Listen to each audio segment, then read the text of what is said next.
ஒரு science fiction படமாக வரப்போகுது. அண்ட் இந்த படம் 600 கோடி பட்ஜெட்டில் எடுக்கப்படுது. அதை தொடர்ந்து இந்த ப்ராஜெக்ட் கே ஆன கல்கி படத்தோட அடுத்த ஸ்கெடியூலை பற்றி அனௌன்ஸ் பண்ணி இருக்காங்க. அது எங்கன்னா இட்டாலி. இந்த இட்டாலி ஸ்கெடியூலில் ஒரு சாங் ஷூட் தான் பண்ண போகிறாங்களாம்.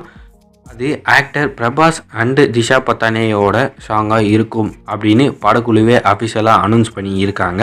அண்ட் இந்த படத்தில் மியூசிக் பண்ண போகிறது யாருன்னா சந்தோஷ் நாராயணன் தான் இந்த படத்தில் மியூசிக் கம்போஸ் பண்ண போகிறாரு.